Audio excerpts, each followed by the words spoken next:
Thank you for attending today's Researcher Talk. I'm Richard Hunt, the Director of the Center for Legislative Archives, which is the sponsor of this series.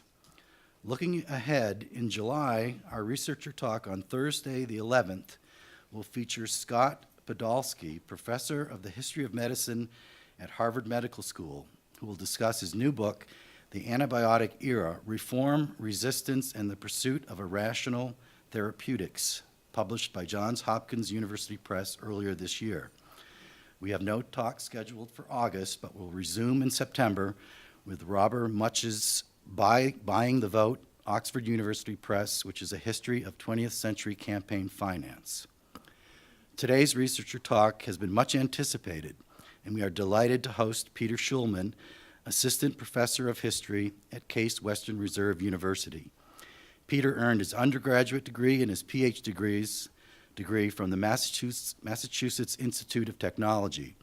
He was the Andrew Mellon Postdoctoral Fellow in the Humanities at Johns Hopkins University before he joined the History Department faculty at Case Western Reserve University. Peter is quite familiar to all of us at the Center because he was the recipient of the first National Archives Legislative Archives Fellowship that was established by archivist David Ferriero. The archivist would have loved to be here today to congratulate Peter, but he's in London to take part in the observance of the anniversary of the signing of the 1215 Magna Carta. That's the only thing that could trump Peter's talk. During his fellowship, Peter conducted significant research in House and Senate records, mainly in 19th century petitions sent to Congress. In October 2011, his work in progress was the subject of a colloquium hosted by the archivist with participating historians from the House and Senate history offices, several government agencies, and local universities. He returned to the archives in 2013 for a presentation at the Association of Centers for the Study of Congress's annual conference, where he discussed the importance of House and Senate records for his work.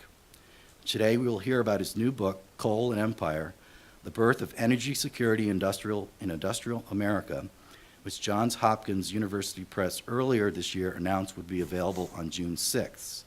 Hopkins Press missed their deadline. Consequently, we have no books on hand. Coal and Empire will be out next month, but we have something better, which is Peter himself, to give us the preview of his book. We'll have time for question and answers following the presentation. Please raise your hand and we'll share a microphone so we can record you on our video. Welcome back, Peter. Thank you, Richard. So thank you to Richard. I don't have to change my thank yous because I was going to thank Richard McCulley. So thank you, Richard Hunt, and thank you to Richard McCulley, who helped organize my presentation today. It's always wonderful to be back at the National Archives. This has been a home for me as a historian, as I learned to become a historian for the past 15 years or so, and I've had enormous support along the way from your office, from the archivists here, and the Archivist of the United States, who I wasn't expecting to see, but I was delighted that he knew about the talk, and I hope he has a wonderful visit in England. So when my mother is here today in the audience, and when she came to my dissertation defense, which was back in 2007, I had described that my understanding at that point of the process of scholarship was it's kind of like a life cycle. Like the beginning of a project, it's like having a baby. Like there's all this excitement, you have all these ideas, you don't know where it's going to go, it's really exciting. And then when I imagined at the time, when the project is finished, when you have that book, it's like, you know, it's adulthood. You've accomplished something, it's there, it's physical, it's tangible. And the dissertation was kind of like the awkward teenage years of scholarship. So I went through those awkward teenage years. Now we're almost there. This is the closest I can show you of the book. This is what I made my index off of and did the final page proofs. It's here. You're welcome to take a look at it. It's out July 23rd. You can pre-order it from Amazon if you're interested. It's available. I'm happy to email you like an autograph or something. Anyone's interested. So I wanted to start with a little bit of background on this project, where it came from, how I came to it, and then kind of give you an overview of what the big picture is, what my main arguments are, and then why I think this is a significant subject to study. So I spent the summer living in Washington, D.C. In the summer of 2000. I was finishing college, and I had an internship at the Rand Corporation, which probably a lot of you are familiar with.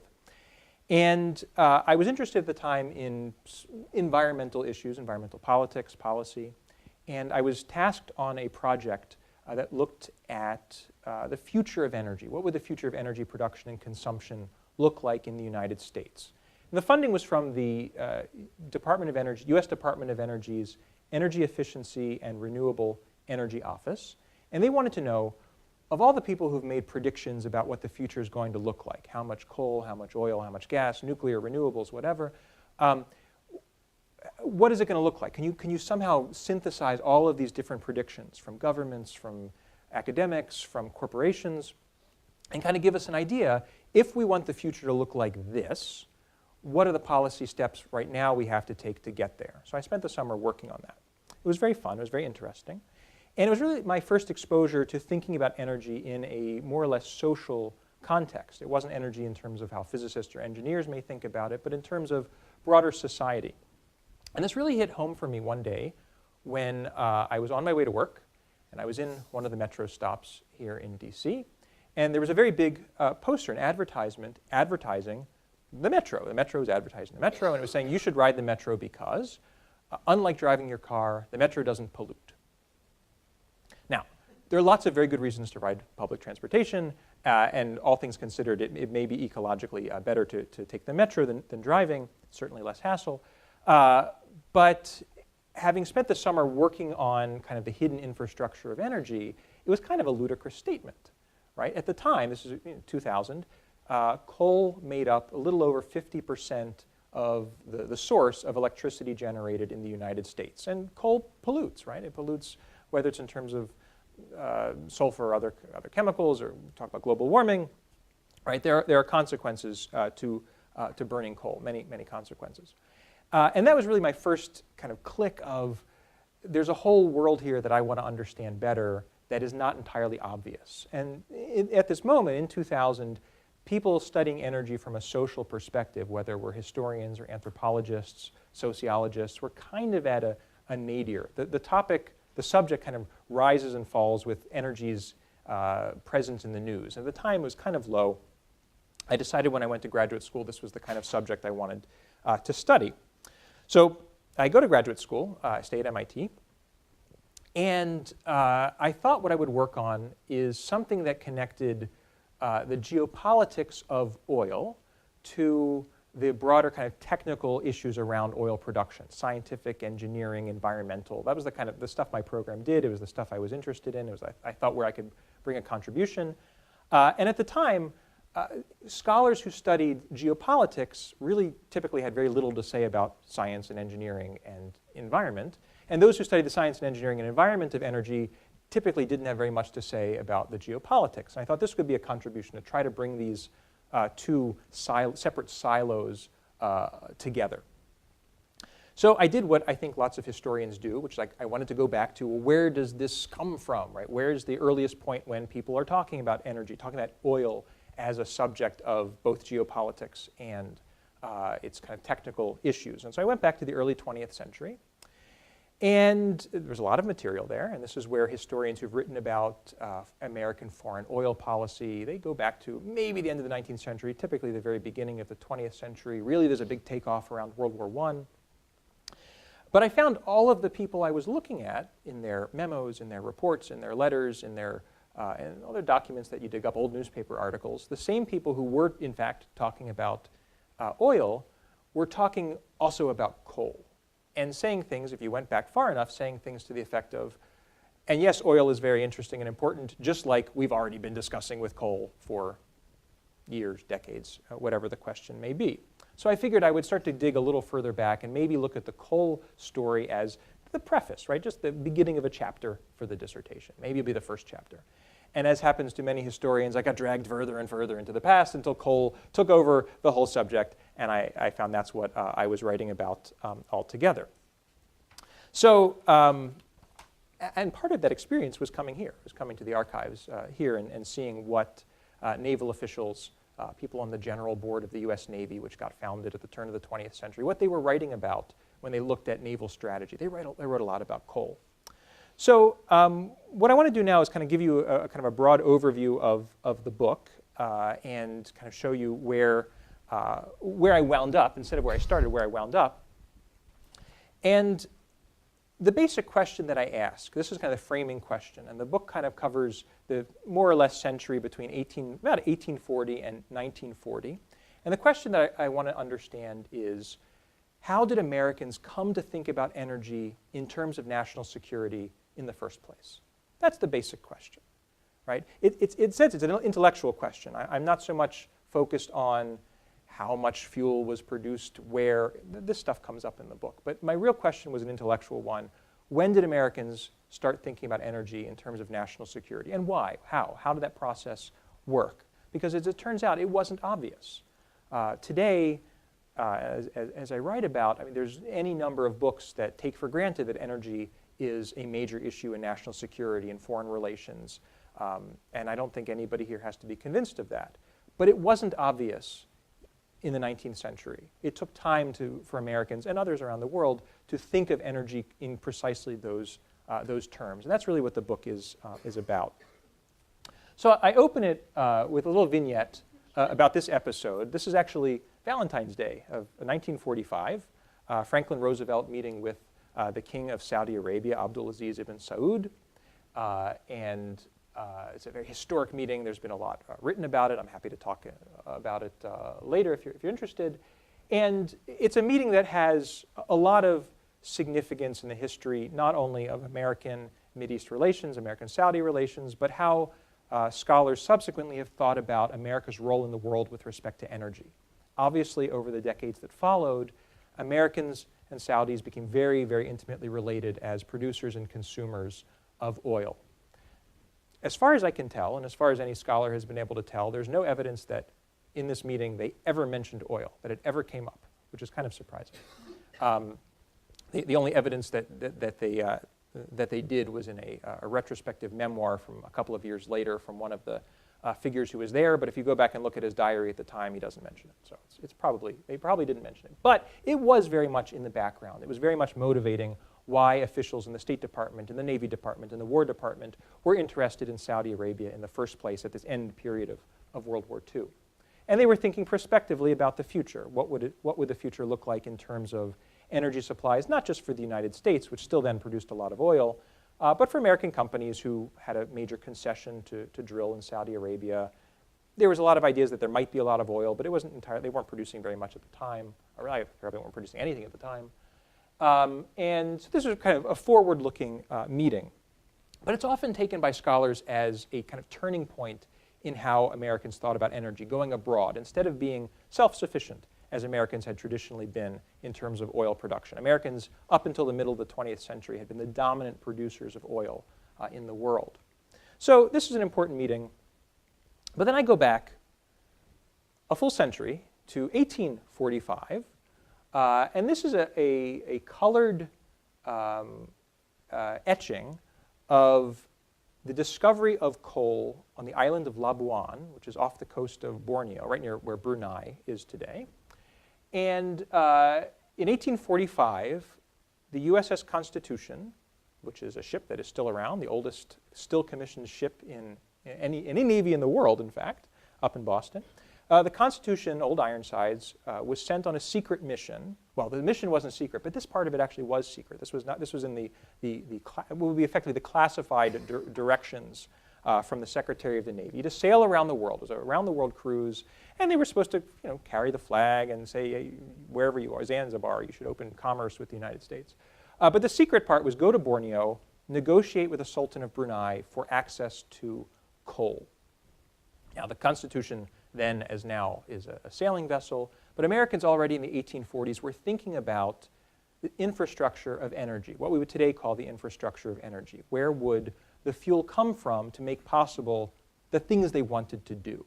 And the things they wanted to do in 1845 involved setting up steamship lines, commercial steamship lines, perhaps they'd be subsidized by the federal government in various ways, to carry the mail, which was what made it constitutional, to carry commerce, to carry people all over the world, across the Atlantic, across the Pacific, to trade with China. And so the Constitution arrives in Borneo in 1845, and they try to get this concession, access to coal in Borneo or Labuan. And for various reasons that I read about in the book, it did not work out. They weren't able to get this concession. The British had beaten them to it by what turns out to be a couple of weeks through a series of misunderstandings. But it was an indication that this question of going abroad looking for energy, looking for a source of energy, is actually kind of an older story than we usually think about. And the book is basically tracing the path between these two meetings, between this expedition in 1845 and Franklin Roosevelt's meeting in 1945. What's the space here? There are a lot of similarities. American representatives going abroad, looking for fossil fuels. There are a whole lot of important differences, and the differences are what I focus on in the book. So here's the argument. I actually have 3 arguments, and I'll talk about them each in succession. 3 arguments in the book, and this is the first one. And I think this won't be surprising given what I've said so far. It's that Americans first started to think about energy in terms of national security back in the 19th century around coal, not in the 20th century around oil. And as it turns out, as I write about in the book, a lot of what Americans come to do with oil later and how they think about oil was a very seamless transition from how they'd been thinking about coal. Now, the production of oil is very different from the production of coal. The companies that were involved were very different. The capitalization is very different. The labor is very different. The locations are often very different of where it's produced, the geographies of production. But how the consumers thought about it, the consumers in this case being Americans in the Navy or in the Army or in thinking more broadly about the security of the economy, those consumers thought about them in very similar ways. So how? How did this process, how does it begin? Well, it actually begins not with the Navy, but with the post office. The post office is really one of the most fascinating institutions in American history, and I would encourage anybody, if who's interested, I have a giant reading list on the post office if you want to learn more about it. We don't typically think of it as a very interesting institution today. Since the 70s, it's basically been a kind of quasi-independent agency that operates more or less as a business with the constraints that they can't make business decisions without Congress approving them. It's a complicated institution. But back in the 19th century, the post office was basically the IT branch of the nation, if not just the federal government, really the nation itself. And this was certainly how many Americans thought about it in the late 18th into the middle of the 19th century. The post office was the institution that made representative democracy possible. Okay? And they did this. If you think about how when the founders wrote the Constitution, they really made a provision, a clear provision in the Constitution itself. Yes, we're going to have a post office, and this will be run by the federal government. And why? Well, at some level, there's a continuity between how the Americans as colonists had interacted with a British post office. But there was a new element as well, which was no state in the history of the world had ever attempted representative democracy on the geographic scale of the United States. It was a vast, already, in the late 18th century, already a vast amount of area, and it would only expand, of course, over the coming decades. And Americans worried, well, how will we know what's going on in Washington? Right? If they're making decisions that are going to affect us, how do we know? And how do our representatives know what we feel and what we think? Right? This is why Americans found various ways to subsidize newspapers in the 19th century. Which, again, I'm happy to talk about how they did this. It's pretty cool. But yeah, we subsidized the news back in the 19th century. We found various ways, Americans found various ways to create post office, a vast network across the country to really facilitate representative democracy. It was a really key element of what was then called republicanism. So this was a kind of a continental issue, but Americans also thought about information traveling abroad. And if you go to the kind of the 2 decades or so after the end of the Napoleonic Wars, so kind of the mid-late 18-teens into the 1830s, Americans became the dominant country operating transatlantic mail communication. Right? This is a ship from the Black Ball Line, named for obvious reasons. There's a big black disc atop one of its foresails. And this was one of the ships that was part of a whole line of ships. There were many of these lines that were around. They were very fast ships, and they would regularly transport mail across the Atlantic back and forth to Britain, to France, to other countries, eventually get to the rest of Europe. And this was very important. It was very important not just because of personal correspondence, although immigration to the United States was very high and growing at increasing rates at the time. So this was important for new arrivals to connect back with their homes, their former homes, but also for business correspondence, diplomatic instructions, newspapers themselves. Americans thought about newspapers as this is how we understand, how we present the American perspective on what's going on in our country or in the world. And they faced constant obstacles to getting their newspapers and diplomatic instructions and business correspondence across the ocean. So it was very important. And what gradually came to happen in the 1830s, as engineers developed steamships that could in fact travel all the way across the Atlantic Ocean without stopping, the British government started subsidizing them. The Cunard Line is the most famous, but there were lines all around different major routes that connected the British Empire together. And Americans began losing out on this flow of information. They began to become very aware that when they sent their letters, they were getting kind of left behind on the ships while the British delivered the letters of their business people, and then they went back and got the American ones. Or the diplomatic instructions would kind of just sit and not make it to the minister's office in London or anywhere else. Or the newspapers would be taxed at prohibitive rates. So Americans couldn't afford to send them to Central Europe. So those in Germany would not know what's going on in the country. This was a very worrisome turn of events. So Americans in the 1840s started subsidizing steamships of their own, mail steamers, to carry the mail. This is a ship, the Charleston, that traveled between, I would say the Isabel. The ship is called the Isabel. It traveled between Charleston, South Carolina, and Havana, Cuba. It's actually a beautiful ship. And there's another one, the Baltic. This was one of the Collins Line steamers that traveled across the Atlantic. This was actually probably the most luxurious steamship of the early 1850s in the world. There were 4 of these ships in the Collins Line, 2 of which met very unfortunate ends. The line went down. But it does show how importantly Americans were thinking about information. They wanted to compete. They wanted to make sure that they could get their information around the world. Now, why in a story about coal and energy am I spending so much time talking about the mail? Well, with these steamships came the problem of coal. And this is what Americans began to experience again and again in the Caribbean, going across the Atlantic, going down to South America, going up the West Coast when they would travel down through Panama, up the West Coast to California and Oregon and beyond. It was very difficult to deal with the coal. It turns out different kinds of coal burned differently in different circumstances. They were good for different kinds of uses. If they were traveling to a port that didn't have a major mine nearby, there might not be any coal at all. It might be very expensive, shipped in from somewhere else, maybe even from another continent.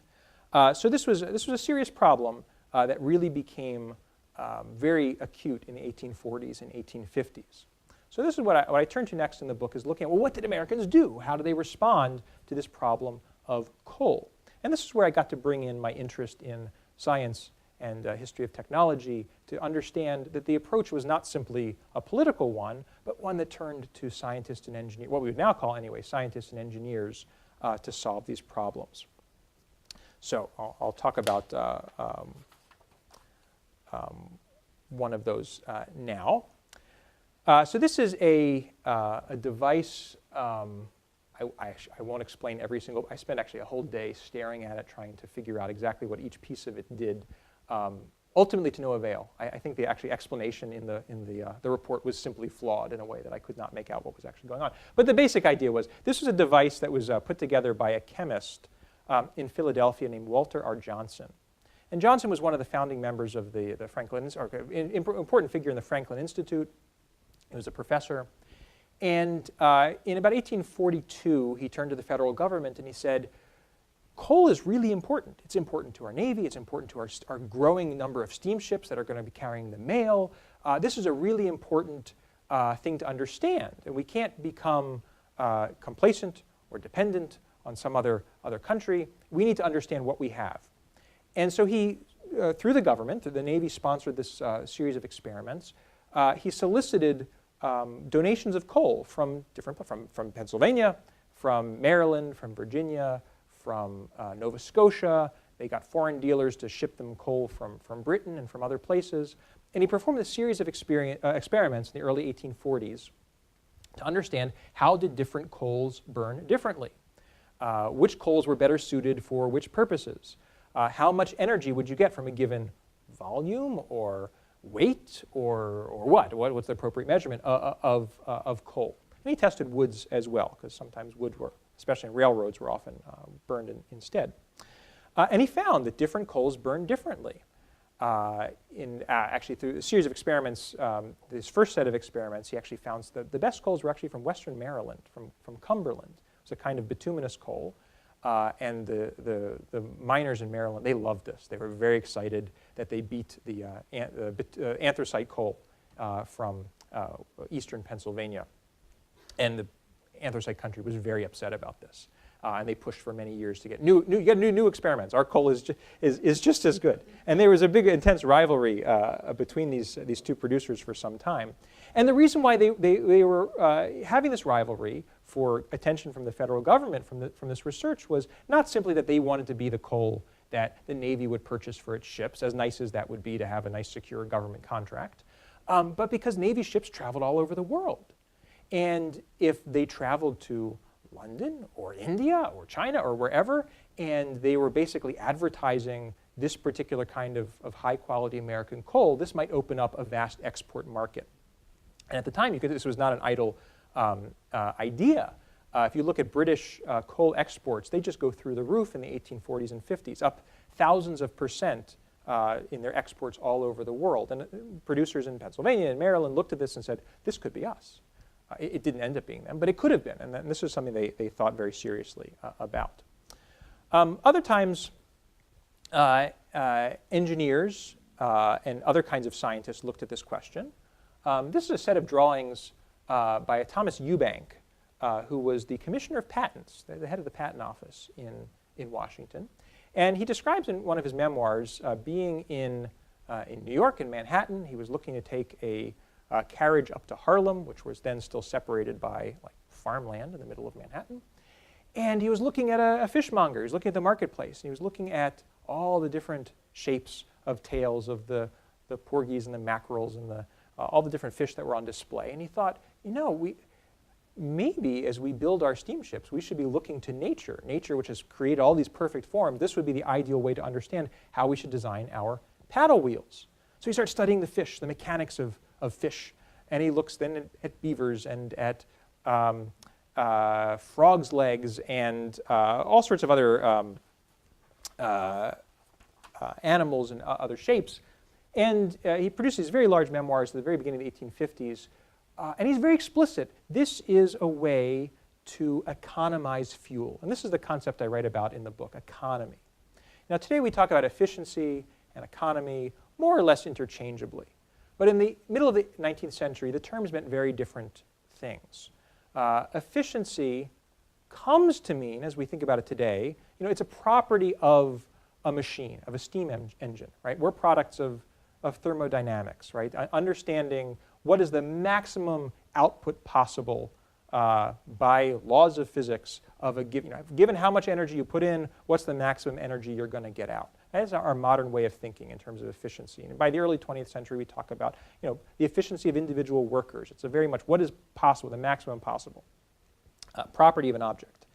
But economy was very different. Economy was a value, right? Economy was, it was not a thing, right? There was no measurement of the economy of the 19th century, right? There was no, today we have barometers of what's GDP and unemployment rates, right? That doesn't happen until the 20th century. Actually, a very interesting history, but nobody did that in the 19th century. They didn't have that concept of the economy, right? There was economy, right? Home economics comes out of this thinking about economy, right? Economy is the proper management of the household, right? You don't want to be parsimonious. You don't want to be, hoarding your resources too much, but but you don't want to spend everything. What's the proper management of the household? Political economy just expands that management to the state, right? How do you properly manage the state and everything in it? That's political economy, one interpretation of political economy. So Americans of the mid-19th century, engineers included, scientists included, were thinking about how to economize the use of fuel in these steamships, naval steamships, mail steamships, commercial steamships. How do we find ways to build the ships differently, to find the different kinds of fuel, to invent new sources of power that are not steam, right? Engineers at the time start looking at electrodynamical engines and engines powered by air and all sorts of other strange contraptions. They were living at a time where the steam engine was still a relatively new innovation for travel. It goes back to the 17th century, but in terms of being on railroads or being on steamships, it was a pretty new thing. So then, well, maybe something new is going to come along, and lots of Americans were very much interested in that. And so you see these other inventions to better economize fuel. This is an anti-friction roller for attaching propellers to replace paddle wheels, right? And the inventor of this, George Parry, was very interested. He said very explicitly, right, this is a better way to get more power with the same amount of fuel, or even perhaps less. This is a condenser used to purify, take the salt out of ocean water to use in boilers, again, to keep the machines running as economically as possible. And to me, the interesting thing about thinking about economy is if it's not just a property of a machine, like efficiency would come to be, then it wasn't just about the design of the machine that mattered or what you put into it, but a much bigger network of where fuels came from, how operators were trained to use it, how to be kind of a responsible owner of your steam engine. So, I mentioned Borneo, this expedition to Borneo in 1845.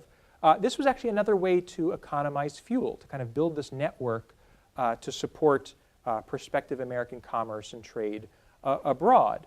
And you can see kind of relatedly, this was an expedition to Japan under Matthew Perry, Commodore Perry, who you might be familiar with in the 1850s, was really very much kind of a follow-on idea. Perry was very focused on coal, and if anything, you might say that the most important object of his mission was coal. Despite some of the public pronouncements, he was very, very careful to say, well, we're going out there because there are sailors getting shipwrecked on Japan, and we need to protect the American citizens, which was all true. But he was very explicit in his private correspondence that the real reason was we want to get to China. There's this vast market in China, and we need to develop steamship lines to get there. And if you look at the best route to go to China from the Pacific, right, it grazes right past Japan. I'll talk a little bit about it. It may not look that way on a map. You look at a globe, it is actually the best way to go.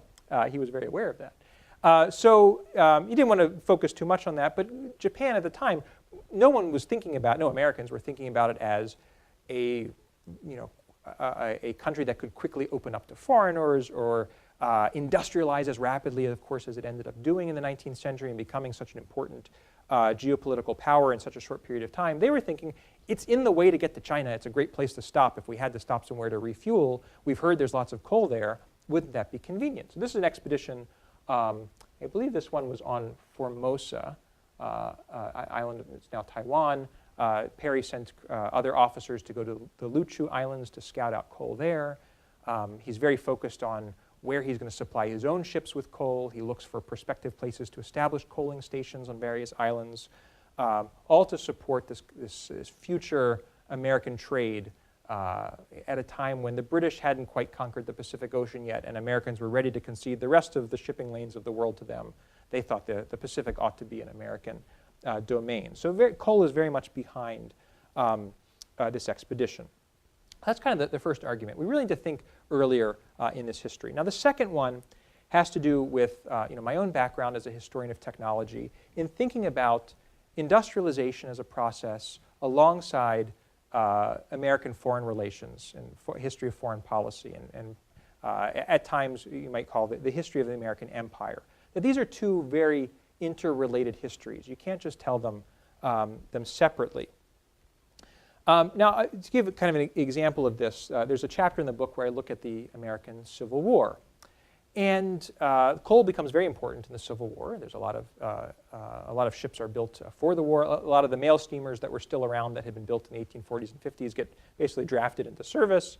So coal becomes very important. And this chapter focuses, among other things, on this question of colonization. Now, this is, for I don't know if there are any Civil War buffs in the audience, this is a topic that Civil War buffs are very interested in. Historians are very interested in for very good reason. If you go back to the early part of the 19th century, there are many Americans who are perfectly aware that the big central problem of the United States was the existence and persistence of slavery. They knew it was a problem. They didn't know how to get rid of it. And so many Americans got together and said, well, we would like to get rid of slavery. We don't know how. We need to do it in a constitutional way. Why don't we just separate the races, right? If we don't want to have slavery anymore, we also don't believe that white people and black people can live in the same country in any peaceful way. So if we're going to get rid of slavery, we also have to get rid of the former slaves themselves. So Americans create, Francis Scott Key is one of the founders of this, and I'm from Baltimore, so I'll mention that. They create the American Colonization Society. And the society and other kind of local branches in different states attracts lots of elite interest over the decades that follow, of the early and middle part of the 19th century. People like Henry Clay are presidents of the society. Lincoln is a big admirer. Some of his cabinet members were themselves deeply involved. And Lincoln himself is really a perfect example of someone who abhorred slavery and said this his entire life, but couldn't see, and it's debated whether he ever, in fact, changed his mind or not, couldn't see blacks and whites living in the same place peacefully. He couldn't see it. He wasn't able to conceptualize this happening. He was very interested in sending them somewhere else. Now, one of the results of this is the colony of Liberia, which is founded about 1820 or 1821 or so. And not many people go. This is really the reality that most free blacks, freed slaves or otherwise, the only country they knew was the United States, and that was where they wanted to stay. Some went, but not very many. But come the Civil War, Lincoln becomes very interested in the possibility of sending freed slaves somewhere else. Liberia was very far. What about somewhere closer to home? And the place that becomes his greatest focus is this region of kind of on the border of Costa Rica and Panama called Chiriquí. At the time, what's now Panama was part of what's now Colombia. It actually changed its name to Colombia right about this time. And it was a very interesting frontier sort of place. Actually, a lot of parallels between kind of the American West at this time and this region, which had once been very prosperous as a kind of transshipment point for the Spanish Empire, taking in silver from the Philippines, stopping off here, then back onto Europe. But it had kind of fallen into something of a backward economic place. People from all over the world wound up there seeking their fortune. They usually didn't find it, including the guy that I write about, Ambrose Thompson. Now, Ambrose Thompson's an interesting figure. He was originally born in Delaware, moved to Philadelphia, tried to get the U.S. government to sponsor him on these mail steamship lines. Richard mentioned that I spent a lot of time looking at petitions and memorials to Congress. His was several of them. He wrote several petitions and memorials trying to get funding to establish steamship lines to Ireland, to China, to wherever. He didn't get any, unfortunately for him. But his next big project was getting a series of concessions in this region of Chiriquí, where he thought he could build a kind of port, a city, a colony of expats from somewhere. And he was very excited because he believed he found lots of evidence of coal. And this is how the project was sold.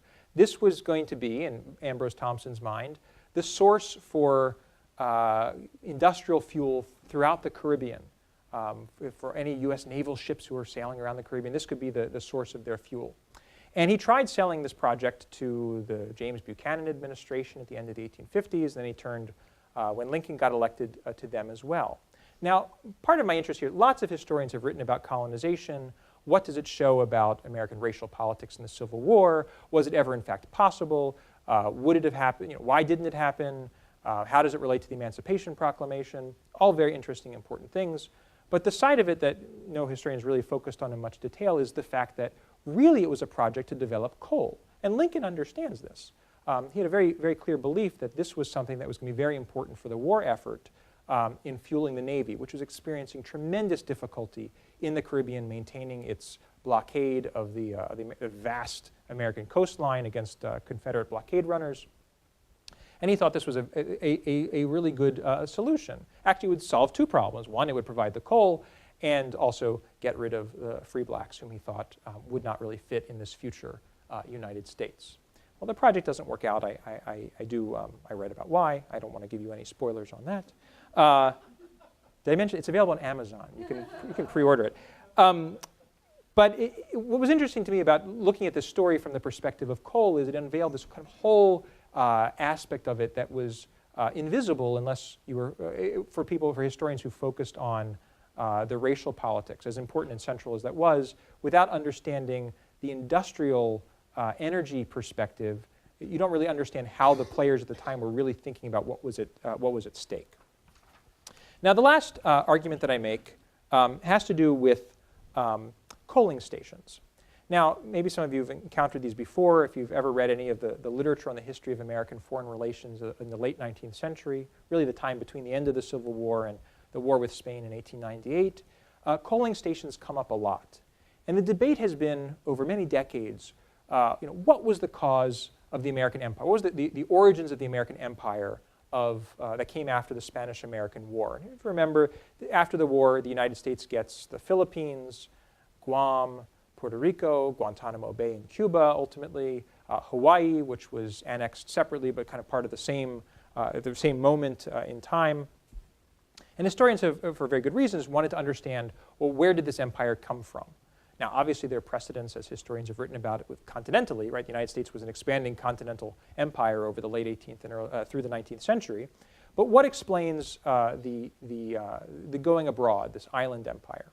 And many historians have turned to the Navy and to coaling stations and said, well, aha, right? There are lots of examples of Americans talking about the need for coaling stations, right? As Americans in the 1880s and 1890s started increasingly building large ocean-going steel ships that were powered by coal, this clearly became, apparently became an excuse for requiring coaling stations to refuel them. This therefore led to the empire. Here's a coaling station, a drawing of one at ultimately at the Panama Canal. So this is early 20th century. They're very big. This is probably the biggest one in the world at the time. Well, what I argue in the book is it was really the opposite. If you actually look at what Americans were talking about when they were talking about coaling stations in the 19th century, most of the time they were kind of what I call entrepreneurial diplomacy, kind of efforts to make money in various schemes. Various Americans, companies invested in Santo Domingo or in Samoa, and would say, well, obviously the United States has to support us in annexing Santo Domingo or establishing some kind of protectorate over Samoa or Hawaii or wherever to protect our investment. It's necessary for naval operations because we need to have our Navy ships patrolling these waters. Well, if you look at where the Navy actually went at the time, they typically went nowhere near where these entrepreneurs were saying it was so important to go. And you look at naval officers and secretaries of the Navy, and they say the same thing, like, well, this is kind of crazy. At the time, in early 1870s, when the Grant administration was pushing very hard to annex Santo Domingo, an expedition of American representatives kind of goes out to survey. It's a lot of fanfare. A bunch of journalists go with them, and the journalists were basically out of touch with their newspapers for 2 or 3 weeks because they were going to such remote places that no one went to, which kind of underlined the point. It wasn't really necessary. It wasn't like a major shipping lane that ships were using. It was an excuse for to make a buck, to kind of put it simply. And if you look at, even by the end of the 19th century, some of the Americans who've been most identified with advocating expansion of some kind. People like Alfred Thayer Mahan, one of the great theorists of American naval strategy, global naval strategy, right? When he talks about annexing Hawaii as being an important place for the United States to own, if you actually look at what he says, he doesn't say the United States needs a coaling station in Hawaii to support its naval operations in distant shores. He says, well, we need it only because if we don't take it, Britain will. And if Britain takes it, we're vulnerable. We just need to prevent someone else from having it. It wasn't any kind of logistics argument about any kind of need, which is kind of why it's important to understand these arguments in their own context. Well, all of this changes after 1898. Instead of coaling stations being a cause of empire, empire is a cause of the need for coaling stations. Because once the United States has the Philippines and Guam and Samoa and all of these colonies, and they're actively involved in 1899 for several more years in brutally putting down an insurrection in the Philippines. And as they think about vulnerabilities from other imperial powers, they say, well, we need to have an infrastructure to support the Navy or the Marines or whomever to be able to defend these islands, to defend these territories. And very quickly that argument gets pushed back further in time than it ever actually existed to become where the consequence becomes the cause, which is, I think, a very big mistake. But what happens after 1890, and to give you an indication here, this is Pago Pago in Samoa. This is the American coaling station that was built there. This is the end of the 1880s. It's a couple of thatched huts and a pile of coal that was pretty much untouched for about 10 years because no one went there. I think this was from Harper's, one of the magazines. But anyway, after 1898, how to get coal around the world becomes a much more important subject for people thinking about American security. So just a couple of things before I wrap up here. What were Americans doing in the late 19th century if they were not seeking coaling stations? Well, I write about one approach, which is to look towards mathematics. This is a very weird kind of map, one of a couple kinds of maps that actually shows you the shortest distance between 2 points on the map. If you look at a normal, I should have brought a copy. If you look at a kind of a typical map, Mercator projection, the most common map you'll see, and you draw a straight line on the map, it is actually not the shortest distance between two places. Right? If you were to take a globe, just stick a pin in two places and draw a rubber band between them, that will show you the shortest path. And if you were to then unwind that as a Mercator projection, your line would look like a big curve. This map makes the map in a way that the line is in fact the shortest distance. And you can see, traveling from San Francisco, if you want to get to Japan, right, you brush by the Aleutian Islands. It's a very northern route, actually, and the Kurile Islands, and then ultimately to Japan. This is why Japan was on the way to China. So Americans think, well, what are ways that we can navigate better in these direct routes? Back when ships were constrained by wind and currents, navigators knew the shortest distance between two routes, but it didn't matter because they couldn't take those routes. Once you had a steamship, they could. But the problem was the mathematics of calculating how to go that way were very, very complicated. With the Mercator projection, you make one calculation and you set your course and you go. And the course remains the same all the way, which is why it was so convenient for navigators, even if it was roundabout. If you're traveling along a great circle route, the shortest distance between 2 points on the globe, you have to keep redoing the calculations. So over the course of the late 19th century, American mathematicians developed all sorts of techniques to simplify how to calculate these great circle courses. So I write about that, which I think is pretty interesting. It's pretty cool.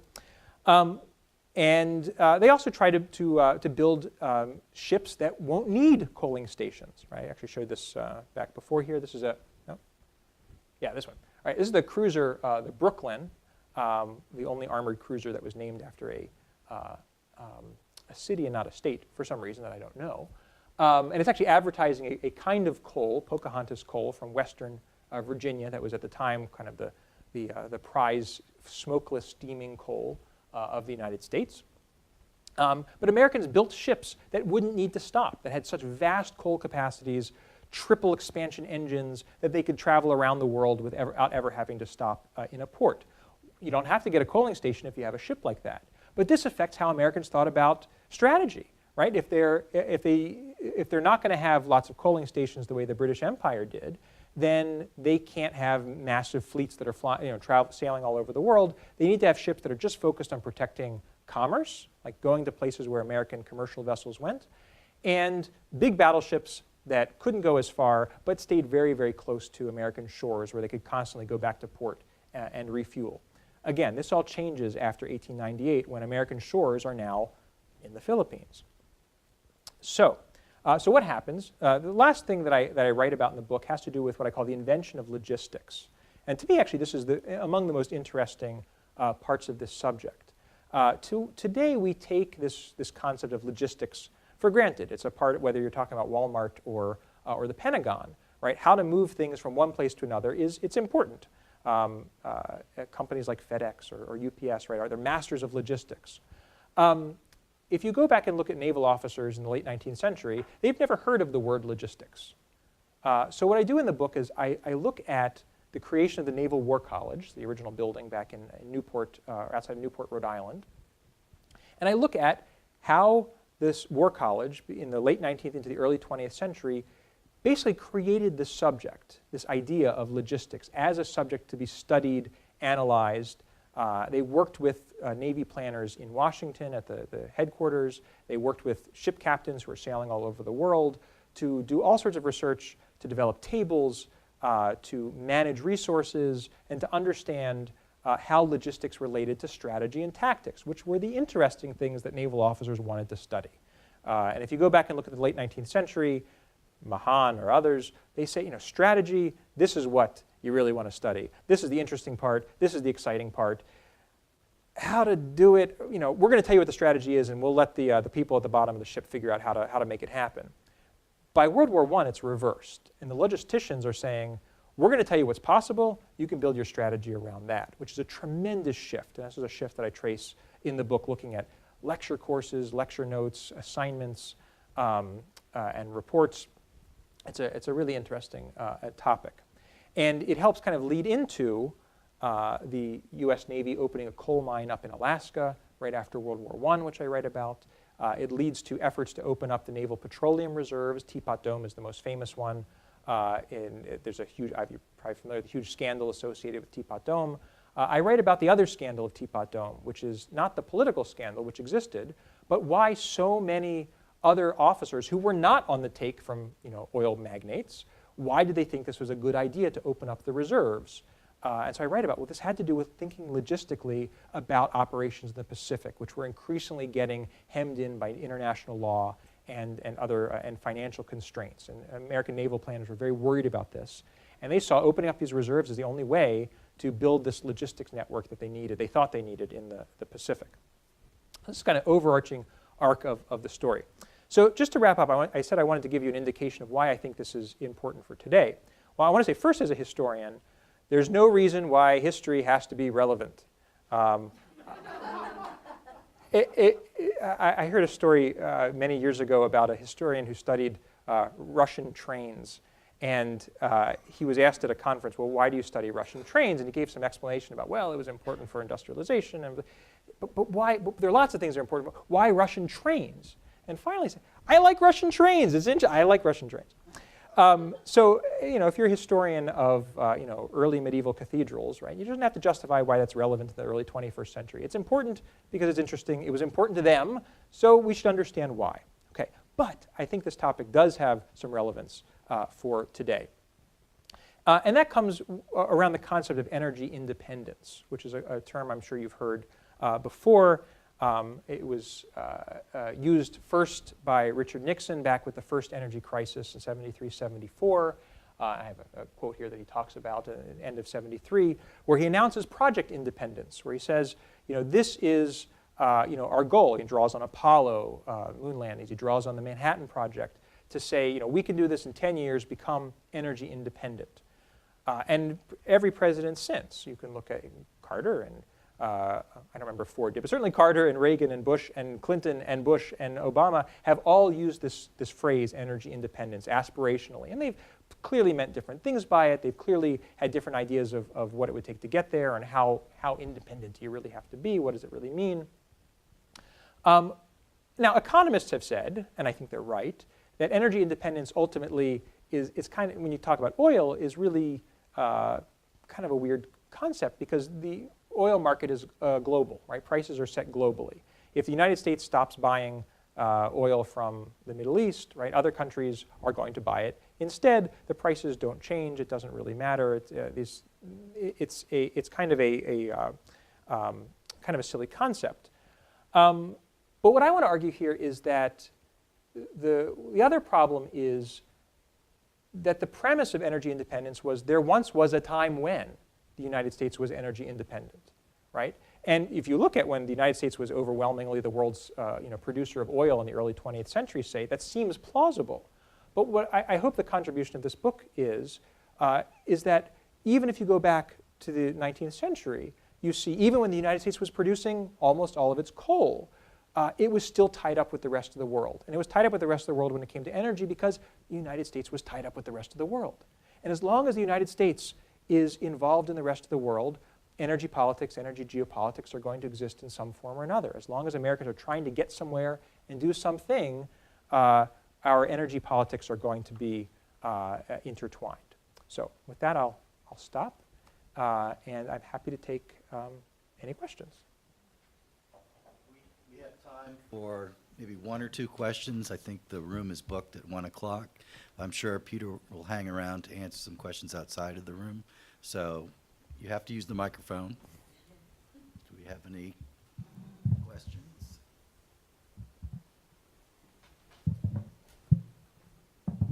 Who was funding those early scientists and engineers studying the economy? Studying like the economy of ships or the economy of that's a good question.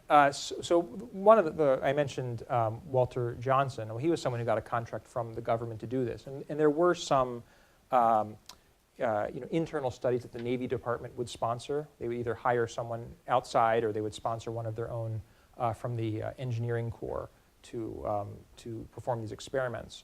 You also, if you look, actually go to the microfilm here at the archives, you can look at letters to the Secretary of the Navy and from ship's captain's letters, or letters from other Commodore. There's one of captain's letters and I forgot what they are. But they're letters from other senior officers, and often they'll be at sea and they'll say, "I had a great idea," and they'll just send in a great idea. It may or may not be great, but many others were shipbuilders. This was actually one of the kind of roundabout justifications for subsidizing the mail steamers was to support the American naval construction industry in Philadelphia and New York and elsewhere. And so there were constructors and engineers, naval architects, who would work on these ships, either for the Navy or for commercial vessels, and come up with new designs, new ideas, and try to sell them, sell the patent if they could. Or just get a contract to build the ships. Yeah. You need a microphone, I guess. That'll be the last question. When you were talking about Britain would have gotten Hawaii before the United States, this was the age of colonization. Yeah. And in other words, Hawaii could have been a British colony. Yeah. So it was not really just healthy competition, but it was fierce. It was fierce, and it was, and I think it would say fear, right? That was a lot of it was fear. What's interesting though is you can certainly find the people who had that fear. Mahan did. I mean, he thought it was inevitable that a weak government would fall to a strong one, precisely at this moment when Britain and France and Germany were in fact seizing all sorts of islands in the Pacific. Whether that was in fact inevitable for Hawaii, which had a population that already had a lot of Americans in it, and that was clearly in the American economic orbit, I don't think we can't run controlled experiments in history. I wouldn't say that was in fact inevitable, but it's easy to find the people who said that now and say, well, they said it before, and they were in fact afraid of that. But what's interesting is if you look at, in the 1860s or 70s or 80s into the 1890s. Talking about Hawaii, for example, most Americans weren't that interested in Hawaii. And if you look at, when American expats there were first trying to get a really big free trade treaty with the United States for sugar, Grant and his Secretary of State Hamilton Fish, they weren't really they weren't that interested. It wasn't really a big, they weren't seeing it as a major strategically important thing. They had a lot of other things to deal with. What would have happened had the U.S. not annexed Hawaii? I mean, keep in mind, there had been a coup in Hawaii that had dethroned the king, and Americans had taken, it was actually a really pretty ugly situation. But what would have happened? It's a great question. That's good for fiction, to know the alternatives. Good movie. Yeah, or movie, yeah. Well, thank you, Peter. It's been a pleasure to Thank you all.